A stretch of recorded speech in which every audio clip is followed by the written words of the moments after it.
The sun had just risen above the horizon, washing the vast African savanna in warm gold. The morning breeze was still cold, carrying with it the scent of earth, wild grass, and the familiar dry dust of this semi-arid land. I followed the footsteps of the Hadza, one of the last hunter-gatherer tribes of humanity, beginning a journey in which even a single moment of distraction could cost one's life. Oh my.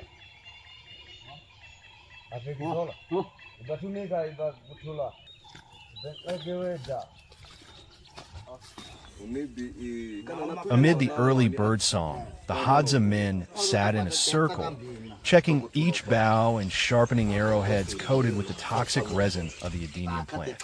A small fire crackled in the center, its light reflected in the calm, steady eyes of seasoned hunters.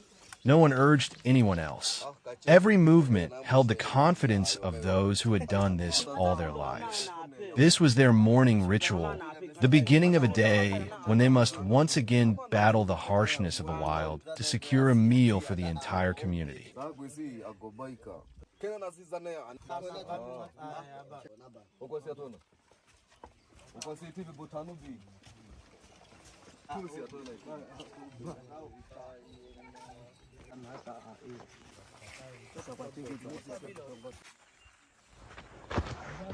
When everything was ready, they silently slipped into the savannah to begin a demanding hunt. Follow us now and experience their world firsthand. Don't take your eyes off the screen. There is much waiting to be discovered.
In the distance, a troop of baboons was foraging. Without a call or command, the hunters instantly crouched low, gliding through thorny bushes like shadows. In that moment, I realized that for the Hadza, hunting is not just a skill, it is instinct. A long whistle pierced the air. They erupted into a sprint. Only seconds later, the baboon fell.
A cheer went up, not loud, not boastful, but honest, like the release of breath held too long.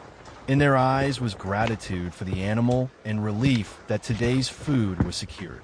For them, every stride comes from a lifetime of running across the boundless savanna since childhood.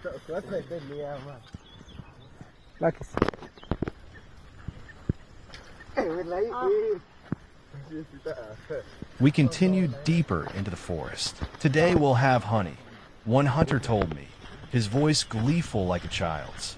To the Hadza, honey isn't just food, it is a sacred gift from the forest. We stopped before a massive tree with a hole so impossibly small that I doubted any hive could exist inside. But the Hadza only smiled. It was time for them to perform.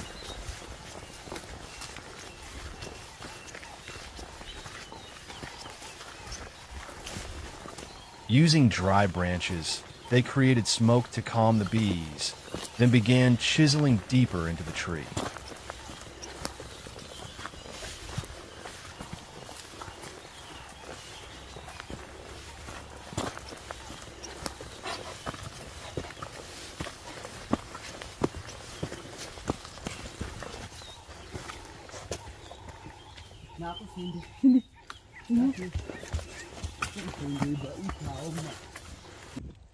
And then I witnessed something unforgettable.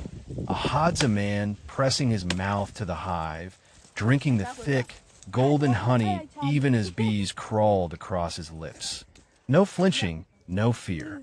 Only pure enjoyment from someone who sees honey as the lifeblood of the forest. Hadza children ran over, their eyes glowing as bright chunks of honeycomb were pulled from the trunk. The first drops that fell on my hand were rich, fragrant, and incredibly sweet, a flavor unlike anything I had ever tasted.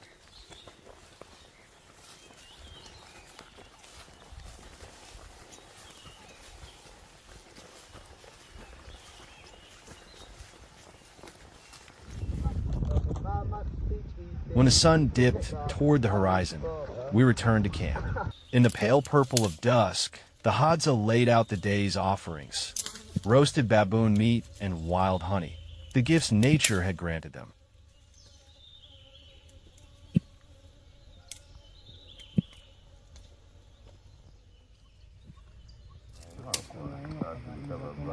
No seasoning, no pots or pans, only fire, stone, and the rough hands of those who live in true harmony with nature.